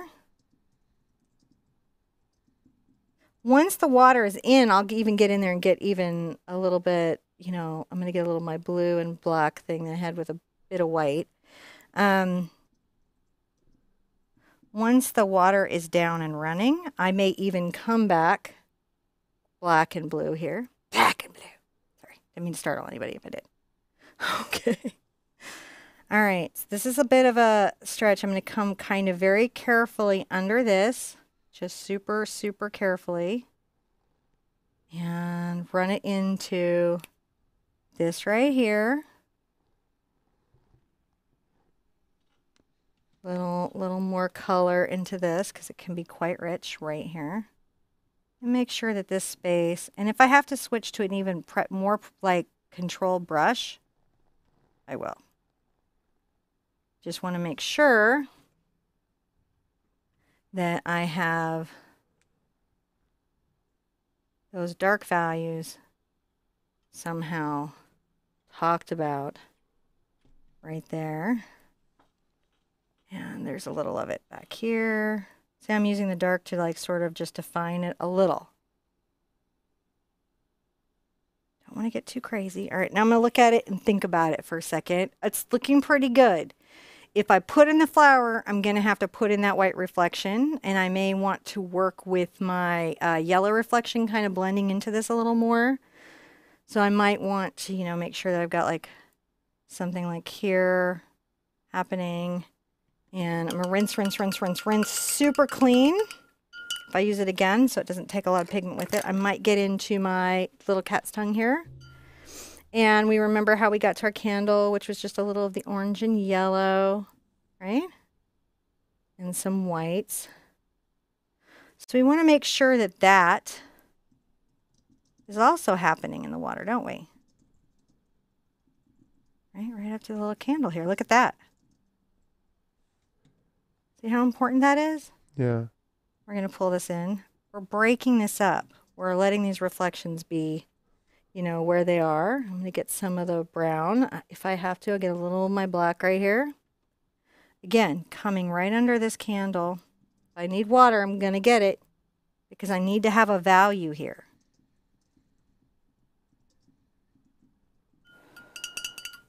It's important to have values, man. It's important to definitely have values. Don't lose your values when you're doing your stuff. I'm loving it. And, you know, rippling the water, because what's rippling the water? The fountain is. So I can definitely add some ripples, and even in the center of that, add some ripples. Come under here. Make sure that this is weighted. The shadow that is reflections. You have to be so careful with the reflections because they can make or break your painting. And a lot of it is understanding how they travel through and not making them do things that they just wouldn't do, like float. All right, let's see. Looking. I'm getting there. Yeah, you guys just... I'm getting there. Now, my water coming down, I want to do some interesting things. The first thing that I want to do is I'm going to get kind of into my candle color. Okay? I'm going to get into my candle color, but I'm going to lighten it a bit. I really want to be able to see it. And I'm going to come into this up here. And I'm going to just... See how I'm wiggling and dabbing this here? Oh, yeah. Now, once I leave this space, it's going to change its nature and its tone quite a lot as it comes down. And we're not going to see it, really, until the highlights are there. Okay. Okay? So I've got that. Now I might want to grab a little of this deep green. It's okay if you get a little orange in it. As this comes down here, and if you need to go back and be like, I think it's going to, you know, it's going to travel down, it's going to come down and cross this and come here, that's okay. All right? At the base here, I'm going, this is very dark. This is where it's hitting, okay? It's got to be green. And you're like, wait, how is the water green? And look at what I'm doing. I'm pulling this out. Lots of color, lots of ripples once I have it in, once I know where it is. As I'm moving up, I'm going to get right into the black, maybe a little blue. Wait, what? Yep. Yep, yep, yep. And your white. As it leaves this space and comes down, bring a little of this up into the space here, okay? As it's leaving this space, as the flow is going, it is easier in my assessment to add the highlights of the water to the water sometimes than the dark values. I'm trying to make sure that the stream isn't just like this beautiful jet. I mean, even already black, it looks pretty good. It does. Like it's got some black, weird space stuff that's happening, which it doesn't, but it could. You can go ahead and, you know, make sure that you've got some different little reflections that are happening here. I think it could use a little bit of our bright greens and some white, you know, so we've got our nice little yellow with a bright green, right? So make sure that that's in our water reflecting out, right? Yeah, they're liking the painted version much more than the picture-in-picture. Really? Yeah, they're like, man, those rocks, that candle, the water, it's also on point. Trying to be. It's looking pretty sharp. It's so restful. Hopefully. Yeah. Hopefully. Say, Barbara and so many other people are saying that this is their absolute favorite painting and they're really looking forward to this. I love when I do something that activates members of our community to go, this one right here, this is my favorite. Now I've got a little bit of that yellow in there, but I've got the white on my brush. I want you guys to make sure that you don't forget to lighten the space in front of the flow. See how I'm doing? Right over this light color, this is going to be the lightest value. And make sure that you have that here. So that the front is still part of the water in motion. I'm going to take a little of this here and come along the front of this reflection and back because we want this to be water in motion. We're letting this dry, and while we're letting this dry, I'm going to get a little of my kind of like black blue on my brush. I'm going to wipe off. You just want it to be like a color here. See how we're doing? But I'm going to wipe this off. So this is like, it's the pigments dusted in there because things are not going to be just white on this white flower. They have to start with a value space. And I'm going to sit there. I know I've got a petal that comes right in front and it's sitting kind of right here. So when you're doing petals, everything is in the direction that the petal grows. I have not talked about that enough in flower painting. You may have heard it from somewhere. That's an interesting thing. I hadn't heard that before. Yeah. I think it's a very, very important thing when you're painting petals is that your brush stroke goes in the direction that the petal grows. These are a kind of swirled petal. See how my values are, they're kind of like this gray value because I can always add those highlights, right? Yeah. I can always add that yellow. But I just need to make sure that, you know, it's in the direction that the petal would grow. Now, if he's there, then he's got to have a friend, right, that comes next to him that's going to layer over that. Here's the word trick. I'm going to offload a little of this gray, wipe off, grab the next color, and make sure that this next petal's a little whiter at the edge where they join. But again, the direction that the petal grows. These are always a challenge for me because they're star flower. In other words, that they're the five petal, yeah. But they're layered. So like some stars, they're like stars, but some of them are layered. So you've got to kind of deal with, oh, wow, that's a kind of a layered one. Now you're using some glazing medium there? No, this is just the white and that weird gray I make. Okay. And I want to make sure that this is a little bit bigger because this is focal, isn't it? This is a very important focal piece. So I'm gonna be fussy if you guys will hang in with me because for many of you, these flowers are like, that's where everything was so big emotionally. And I want to make sure that your hearts are super happy with your flowers. So I'm going to make sure this is big, big, big.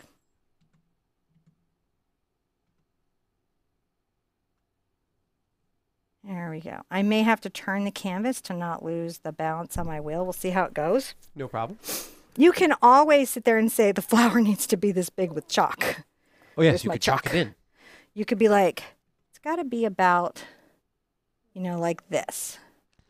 So Now, whatever else I'm doing, I've got to have a base of it like this, now don't this I? is a plumeria, is that right? I believe so. So I'm going to do this right here.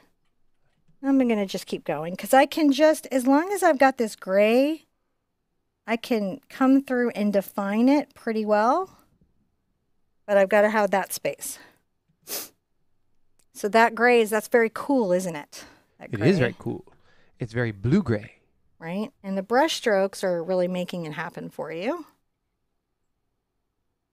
So as you make each petal, you know you've got to layer the next one of it in. And then it's in the highlights in the yellow that this flower is going to suddenly be so real for you. It's going to be like amazing. But keep track of the direction of your brush stroke. That's why I'm being precious right now. All right, here we go again. Another petal. This one's got a little character to it. Somebody is very excited to be out. Huh. To continue to battle squirrel. But not Brisby. I've talked to Twix. Brisby's so off limits. Well, you know, Twix is just a chaser.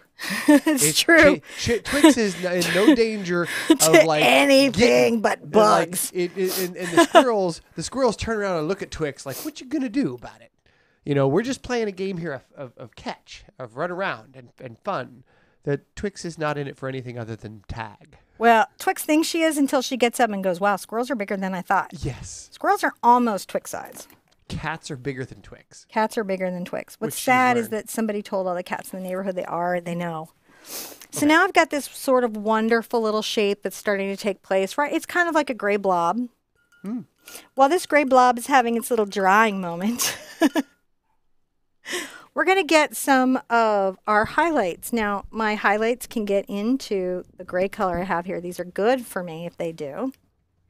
And I'm going to come into this water and add the high reflections and things that need to be coming down that show that this is water coming out of this. Now, I don't want white.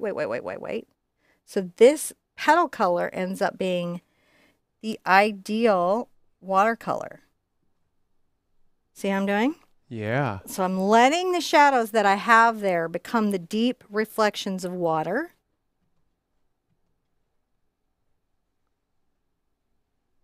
That are in the confines of the stream, creating like these nice little spaces of, oh, this is nice little highlight, and you know, this can go down, and just let them peek out and be there, creating that value set.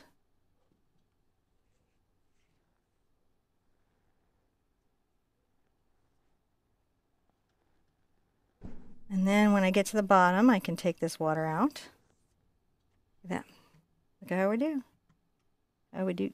I'm making sure that I think about these water reflections here. Doing pretty good. Let's look and assess. Starting to look a little bit more like water pouring down, doesn't it? Wow, this is really coming together. Ah, it's just the best thing.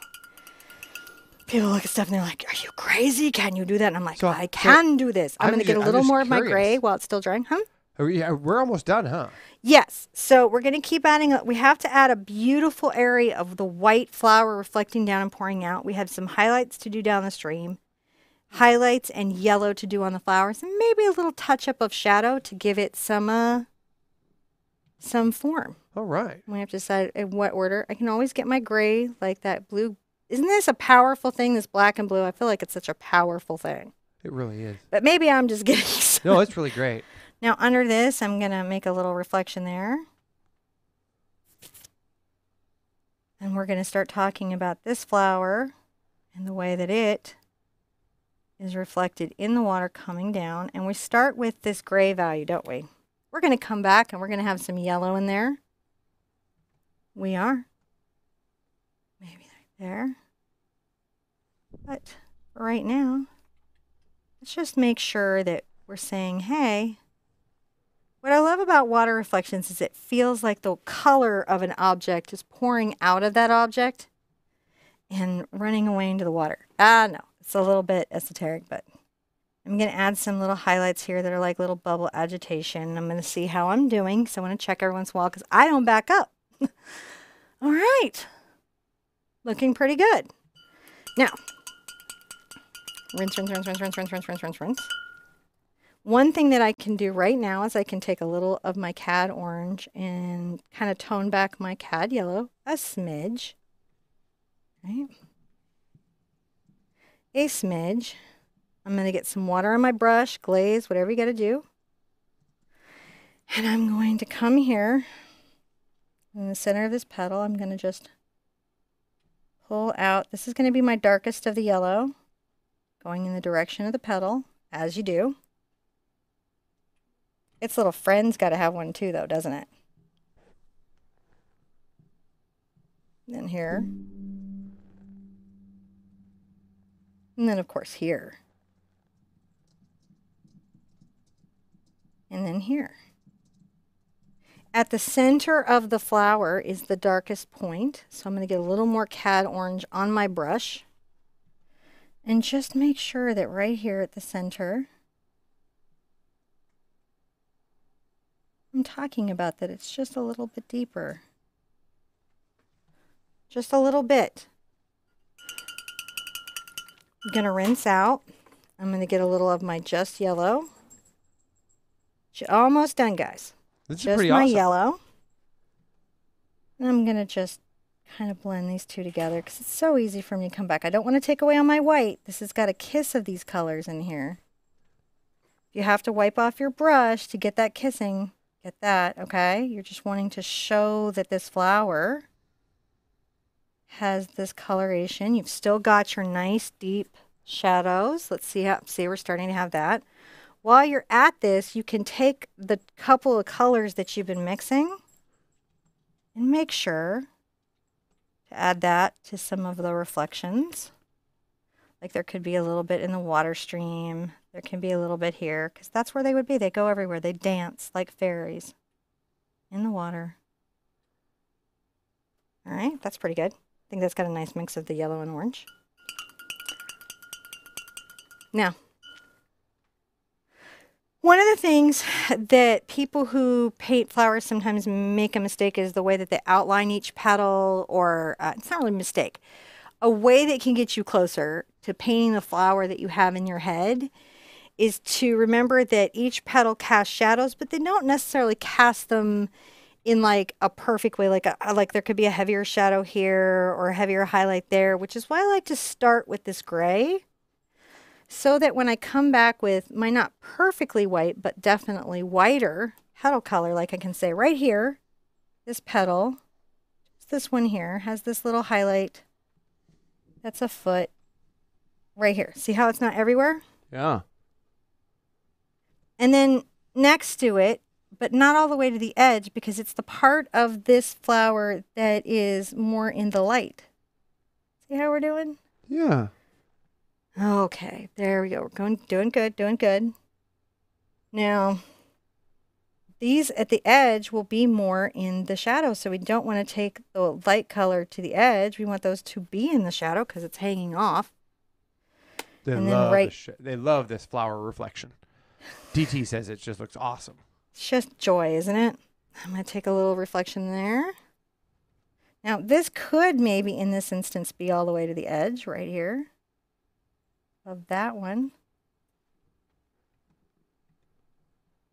Oh, and then definitely, I'm going to kind of curl this right here, leaving a bit of the dark value. Leaving a bit. What? Little brush Lily is jumping up and down on the couch singing Happy Art Sherpa Day. Oh, thank you, Lily. So that's awesome. Thank you. And Happy Art Sherpa Day to you too, Little Brush Lily. All right, I'm going to make, it's almost like an orange shadow at first, and I'm going to come here and I'm going to be like right from the center of this flower. I'm going to do my best. Actually, I think what I'm going to do is I'm going to play with contrast. So blue and orange are contrast to each other. See what I'm doing? Yeah. I want it to still feel orange, but I need to mute this color so it feels more shadowish. That's scary to me. Yes, it is. It's very scary, so proceed slowly. Right, there we go. Get some glaze. There it is. There it is. Because I don't want to dim out the color of my flower at all. I just want to reveal its shape in careful, considered process. There we go. There we go. It's coming out. It's coming out. There we go. Can be a stronger evaluation of it here as we separate up the space as we need to. Glaze, glaze, glaze is our friend, friend, friend when you're making shadows.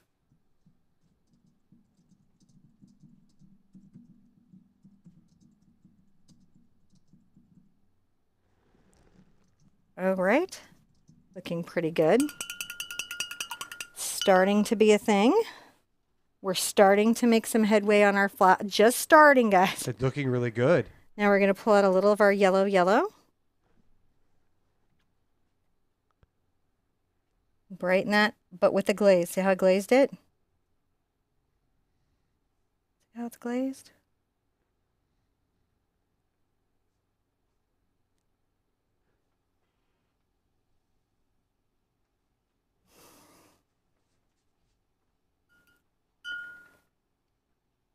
Back into my deep evaluation.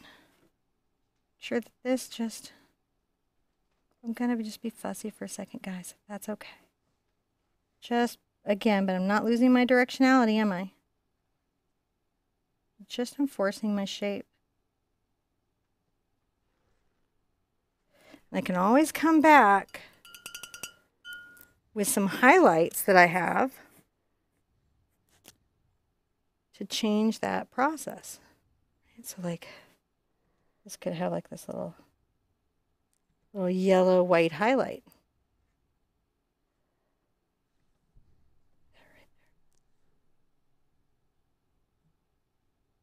Where else could I have like a little highlight, grab a little white? There we go, we're getting there. Right along this little edge here, popping that, blending that. We're not giving up till we're thrilled. This is just awesome.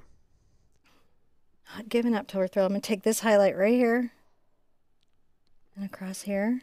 And now on, and so I think it's Vinder J says this is Art Sherpa magic. Oh, thank you. But it's only magic if you guys do it. Yeah. So you got to do it with me. Because that's the magic, right? Now, that's pretty good. That's pretty lovely. That's a really lovely plumeria. You guys can see it now. But this and the stream happen in the highlights, right? Mm-hmm. So, you know, you've got your yellow here, and you know you can get some white into it and add a little of that to this reflection that's happening here. Not a ton, but you need to have some. Get some white, white, white on your brush. White, white, white, white, white, white, white.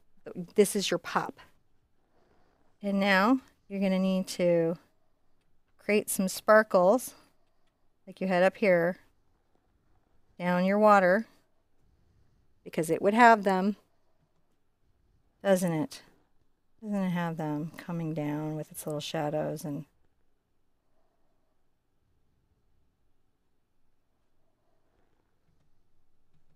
then there's just got to be some of that in the water. Some of these bright white sparkles. So bright. The way the light hits it and causes it to pop. Let's look. Very watery. Okay. Just a little bit of this right here at the petal edge. And now just a smidge of this bright white on the flower. Just a smidge. Just a smidge. We're so close. A little smidge there. Feel like there's one right here. That's just, it's highlight, right? Where the light really just loved on it. Where the light just really, really loved on it. Didn't go everywhere, because then it wouldn't feel like it was alive. And a little of this unreal, gorgeous almost like a unicorn water run. They think this looks so much better than the picture. Oh, I love that you guys feel that way. I'm going to put just a little highlight of white in the center of that little flame. Enjoy it. I enjoy it far better myself. I like your painting better. Oh, thank you, thank you, thank you. And I just love doing this. Okay. Now, I'm going to make sure my brush is clean. Any chalk or any weirdness, once everything is dry, you can just take off with a damp brush and clean water, as you can see there. Tidy that up. I'm going to look at that and make sure that I'm happy with what I see. If I'm happy with what I see, then I can sign the painting, which I'm going to do, because I am. We should do that. We should do that before we leave. This time we're going to do it. I'm going to Although it is fun coming back later. I'm going to get some I think, no, I'm going to get some green. Because really, like, while I like the signature to go with the piece, if I sign white there, it's not going to show at all. So I'm going to get some of my brightest green, a little of my glazing liquid, to make something, a very bright color that would show. But I'm still going to pay attention to the fact that, you know, my signature needs to not take over my whole painting. That's my preference. I like my signature to be considered part of the artwork itself. I like how you do that. Makes it all look uniform and considered. It is considered. So this is how you can have a lovely, mindful, Zen painting. Look at this fountain. Is this not amazing? And this gorgeous flower. So, you know, remember to save those bright whites till the end. Remember that when you're up against a field of green, you're really up against a grayscale painting that looks like it's green. Remember, you can always photograph your piece and look at it in black and white if you're really stuck, to make sure that your lights and darks are balanced. Absolutely. And you don't have like some weird color that you didn't mean to. Be good to yourselves. Wait, do you want to say something? No, Okay. I just love you guys. Thank you for hanging out with us. I love you. You guys are awesome. Be good to yourselves. Be good to each other. And I want to see you at the easel really soon. Bye-bye.